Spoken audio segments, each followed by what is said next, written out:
Muy buenos días, mi nombre es Juan Camilo Romero, es el episodio número 46 y Filosofando. Filosofando y traigo en la punta de la boca un gran nombre que a los fans de la historia y la política sin duda les representará una idea y que es un gusto verlo atravesado en nuestra historia de la filosofía, sobre todo por la importancia de su rol en esta misma. Esta figura siendo Carlo Magno. Carlo Magno, si no un filósofo, sino un pensador, era alguien que entendía la importancia de la filosofía y del estudio de esta ciencia. Era alguien que aspiraba a recrear el imperio romano que había caído en la creación de su sacro imperio romano, germano. Y para crear este sacro imperio, no hizo más que mirar hacia atrás.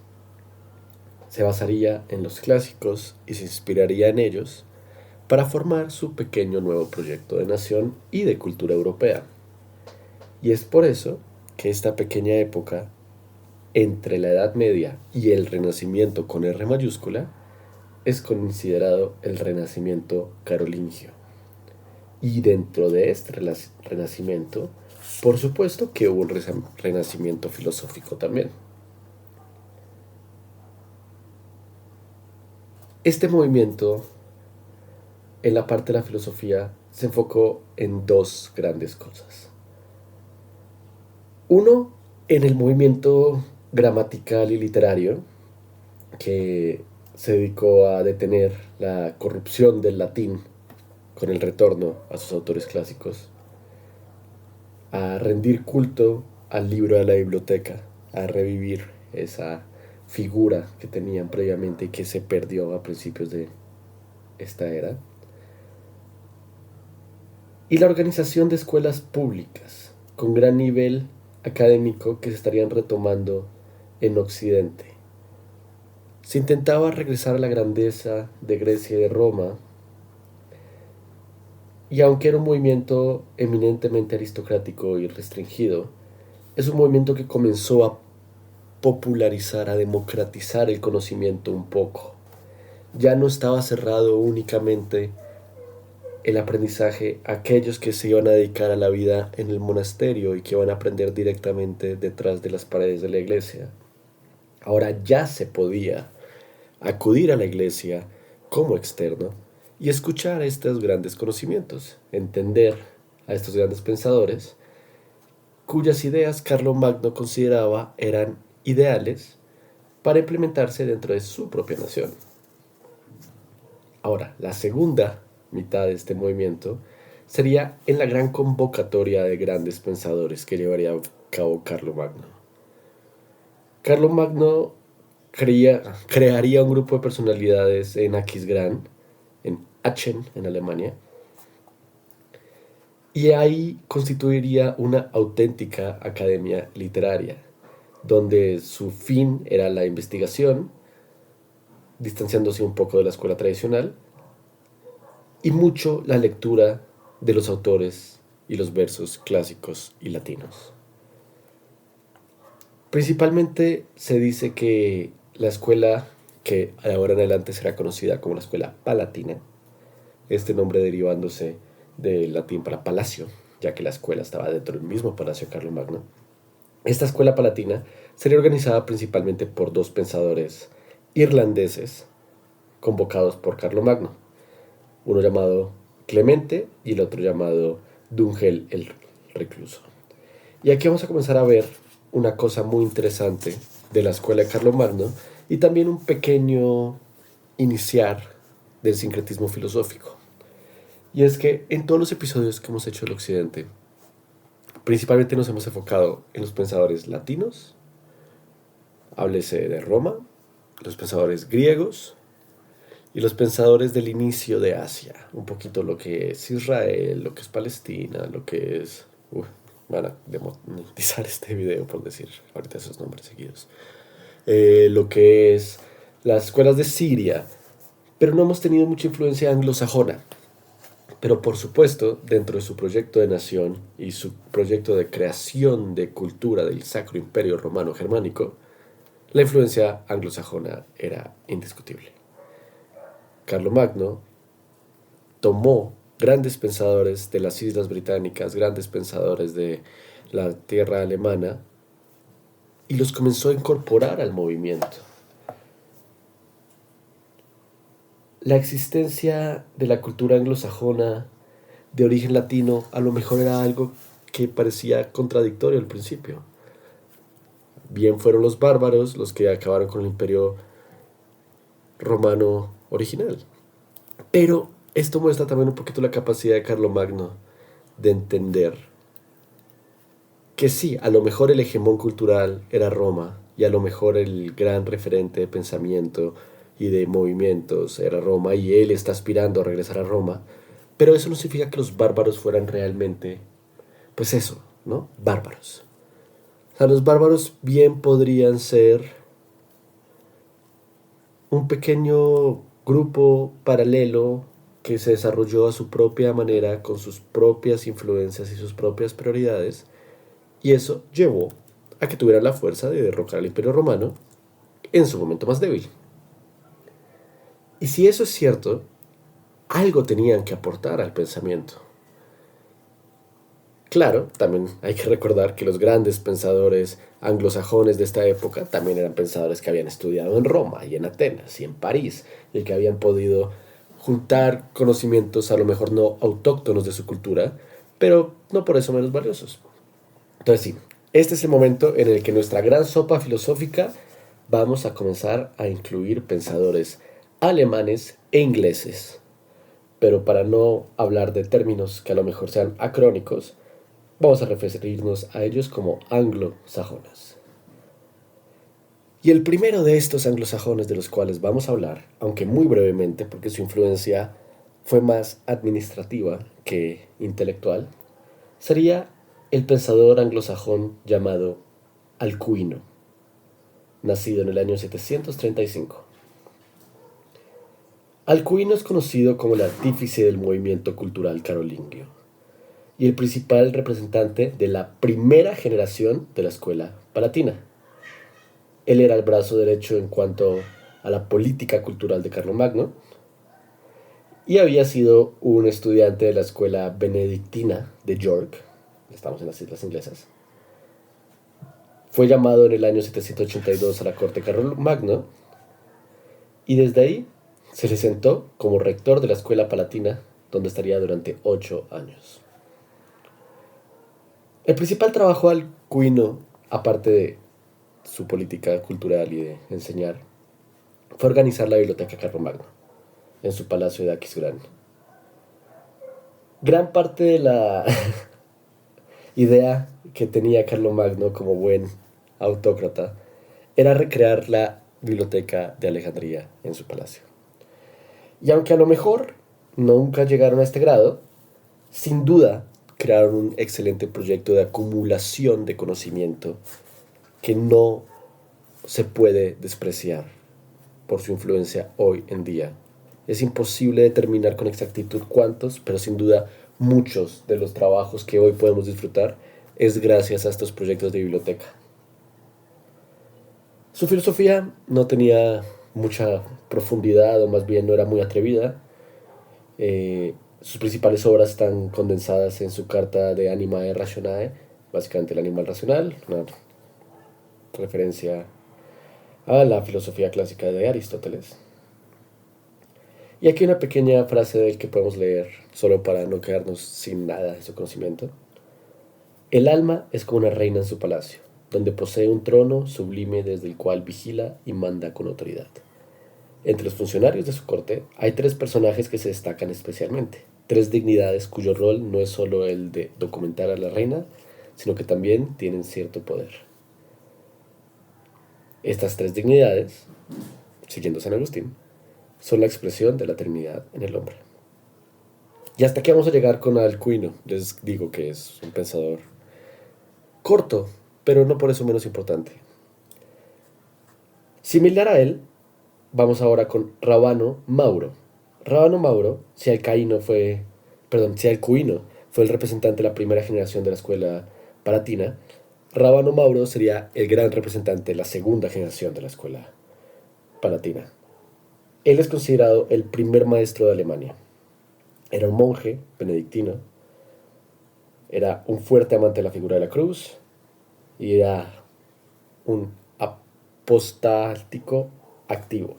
Se dedicaba a trabajar como monje.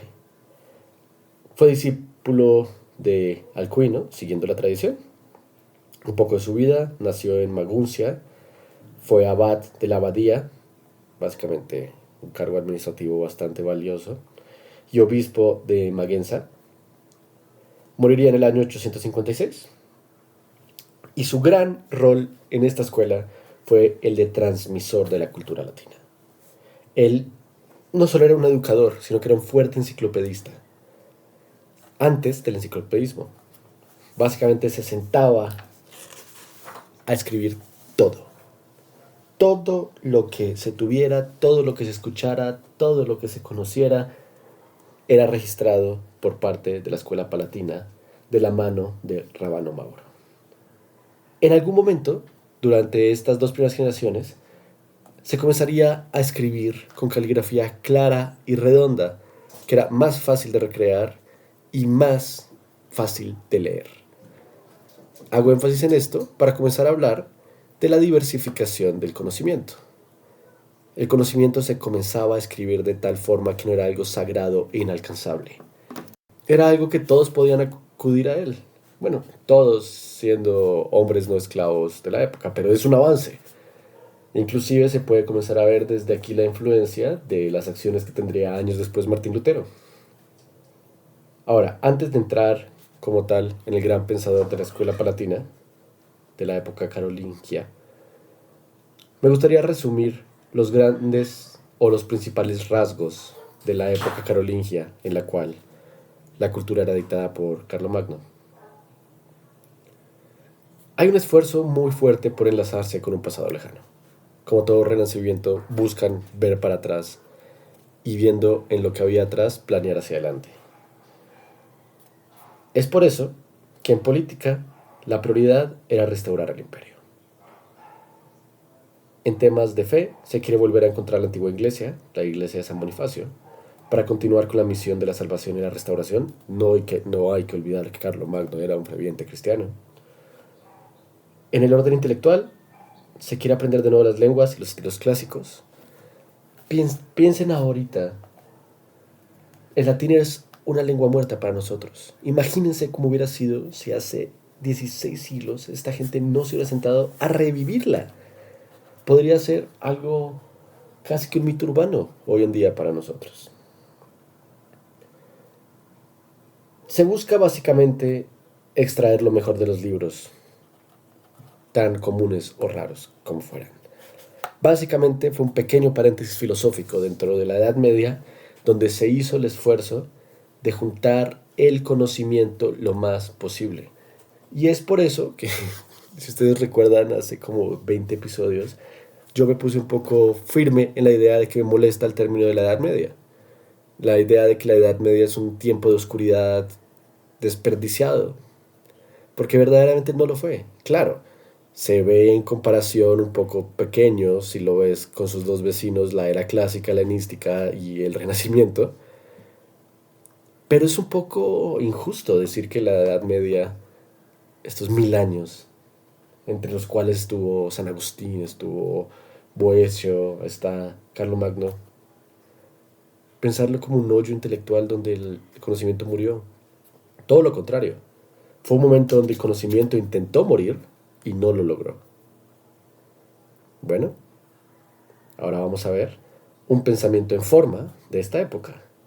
Este siendo Juan Escoto Eriugena. Juan Escoto Eriugena. Este sería el gran filósofo de la escuela palatina y el máximo exponente de la tercera generación. Su nombre significa Juan el Irlandés de Irlanda. Y pues, sobra decir, era irlandés. Siguiendo la incorporación anglosajona a la filosofía. Inclusive considerando que provenía de la parte de Irlanda que desde ya entonces buscaba su independencia de la corona inglesa. Se sabe muy poco de la vida personal de Juan Escoto. Hasta sus 30 años es que comenzamos a saber algo de él, cuando se tiene entendido que fue llamado por el rey Carlos el Calvo para regentar la escuela palatina en París. Durante su servicio,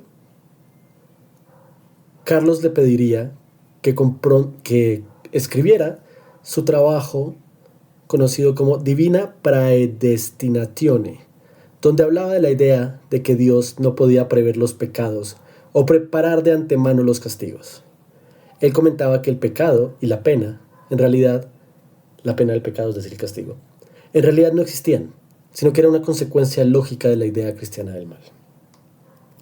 Pero como para existir el pecado tendría que estar en la mente de Dios, y Dios no era capaz del mal, entonces el mal, y por ende el pecado, no podía existir. Siguiendo esta idea, Escoto termina también negando la existencia de un infierno físico con fuego tangible, como era tradicionalmente descrito. Para él, el infierno existía en los remordimientos del pecador y en la ausencia de Dios en la vida de quien actuaba de tal manera. Para él este era el castigo más grande que podía existir, la ausencia de Dios. Este trabajo en particular molestaría mucho al obispado y sería condenado expresamente en los concilios de Valence y Langres. Se dice que después de la muerte del rey Carlos el Calvo, Escoto regresaría a enseñar a Inglaterra, donde sería asesinado por sus propios discípulos. 200 años después, su obra sería condenada, y después sería condenada de nuevo en el siglo XIII. Su figura no sería rescatada por nadie en la iglesia hasta nuestra era, donde Benedicto XVI le muestra bastante simpatía. El trabajo de Escoto es celebrado por su habilidad dialéctica, por su grado de cultura especialmente para la época, y por su uso del idioma griego clásico, que en la época estaba cerca de extinguirse. Él es sin duda la figura filosófica del Palatino. En cuanto a su obra, de manera similar a Boecio, una parte importante de la obra de Escoto sale de sus traducciones. Las más importantes siendo todas las obras de los pensadores que hemos expuesto en este podcast, como Dionisio Areopagita, Máximo el Confesor y San Gregorio de Niza. Por lo que no es sorprendente que sus principales influencias se encuentren tanto en Dionisio como en los padres católicos de la patrística. Sobre la razón y la fe, la reflexión de Escoto muestra una unión de lo enseñado por San Agustín con las ideas de Pseudo Dionisio y por los padres de la patrística. Él precisa que el problema entre la razón y la fe es un problema que surge después de la revelación. Para él, solo el hombre actual, que ha heredado el pecado original, pero también es parte del proceso de la redención divina, solo este hombre puede entender las exigencias muy diversas de la razón y de la fe en la revelación. Juan toma de San Agustín la idea de que no puede existir una contradicción entre la filosofía y la religión, ya que ambas vienen de la misma sabiduría divina. Para Escoto, igual que para Agustín, la fe es el punto de partida de la reflexión. Para este pensador, el único y máximo criterio de la verdad está en la escritura, pero la escritura con mayúscula, ya que esto se trata de una autoridad divina que proporciona el mismo contenido en nuestro saber racional. Él defiende que la Sagrada Escritura no tiene como objetivo fundamental la creencia, sino la intelección de lo que se cree de la misma forma que todo lo que existe para ver en ello a Dios. Es necesario que el hombre progrese su inteligencia, que es en sí un don divino, para poder, en lo posible, llegar a la comprensión de todo aquello que debe concordar con lo revelado. Ahora, hablando de la autoridad divina, para Escoto hay dos autoridades, la autoridad divina y la autoridad humana. La autoridad se deriva de la verdadera razón y no de la mera razón de la autoridad. Toda autoridad que no se conforma con la verdadera razón tiene poco valor.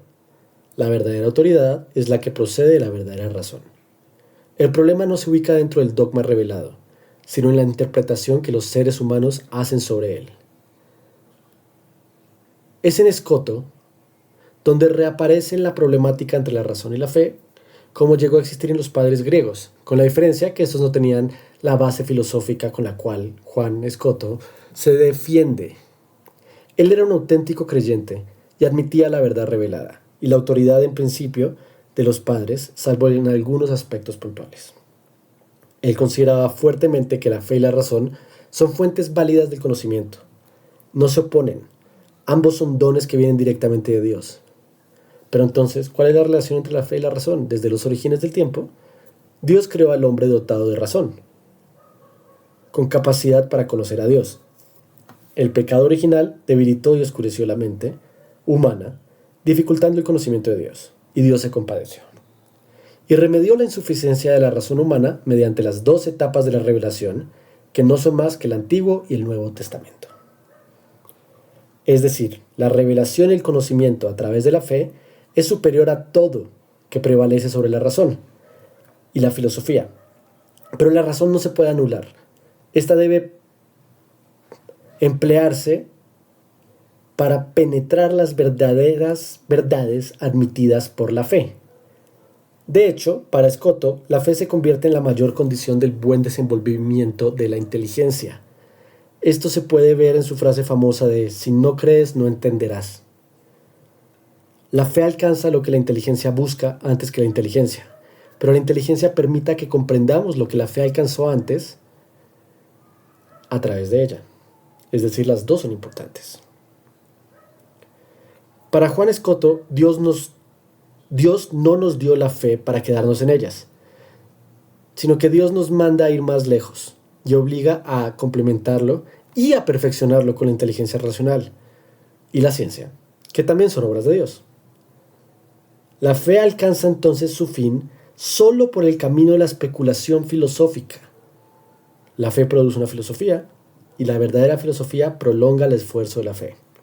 Para alcanzar su objetivo es casi como si la filosofía se manejara como una religión. La filosofía de Escoto, en lo general, se divide en la parte general, que es la lógica, y los particulares, que son la ética, la fisiología y la teología. Escoto utiliza el método dialéctico neoplatónico, en el cual desciende y analiza o asciende y sintetiza, para así permitirse la división del ser en géneros, especies e individuos, es decir, descender y analizar, y a la vez ascender del individuo al ser, es decir, ascender y sintetizar. En cuanto a su metafísica, no hay mucho que mencionar, básicamente es su teología. Su fe cumple tanto el rol de fe como de filosofía metafísica, y esto se puede medio entender con su lema que era: nadie entra al cielo sino a través de la filosofía. Es decir, la explicación del mundo sí era una pregunta a resolverse, y la respuesta es Dios, pero solo puedes llegar a ella a través de la filosofía, porque como mencionamos antes, para él, Dios no quiere que te quedes con la duda y con la fe. Dios quiere que uses las herramientas que te dio para reiterar lo que la fe te enseña y nada más reforzar tu fe hasta el punto en el que llegues a tu muerte al cielo y ya no tengas que tener fe, porque todo está ante tus ojos. Pasando a la epistemología o la teoría del conocimiento, Escoto señala que el hombre ha pasado por diversas etapas cognitivas. Primero, la naturaleza humana siente un deseo innato de conocer la verdad, pero por el pecado la razón se oscurece. A partir de Cristo, la razón entra a un segundo estado y a partir de ahí, la fe da a proceder y preceder el ejercicio de la razón, pero sin que ésta nunca desaparezca, simplemente porque Dios no puede crear cosas inútiles. Solo luego, cuando vemos la verdad misma después de la muerte, la fe se eclipsa ante la visión. Escoto también divide las cosas, en general, entre las cosas que son y las que no son. Dentro de sus definiciones tenemos la definición de la naturaleza, que equivale a una amplitud que abarca todos los seres. Incluso comprende al mismo no ser. Él establece una gran división de las cosas, que son comprendidas por 4 grandes categorías. La primera siendo la naturaleza increada que crea. Esto es Dios. Es el principio de todas las cosas, por lo que se ubica por encima de todo. La segunda es la naturaleza creada que crea. Se trata de las ideas divinas, ejemplares, los arquetipos, las ideas platónicas que una vez pensadas por Dios comienzan a existir y comienzan a crear. Después tenemos las cosas creadas que no son creadoras. Esto básicamente trata de todo el mundo espiritual y material. Y finalmente, la naturaleza que no es ni creada ni creadora. Es básicamente todo lo que no existe porque no pasó por Dios. Una interpretación interesante es que en esta categoría entraría lo que es el pecado y el mal. ¿Qué opinan de este pequeño paso? ¿Qué opinan de la cooperación entre la fe y la filosofía? Y no solo eso, sino del deber de la filosofía para explorar y reiterar la fe. Como siempre, muchas gracias por acompañarnos. Si nos pueden dejar 5 estrellas, un like, todo eso me ayuda muchísimo. Les deseo una excelente semana. Filosofando.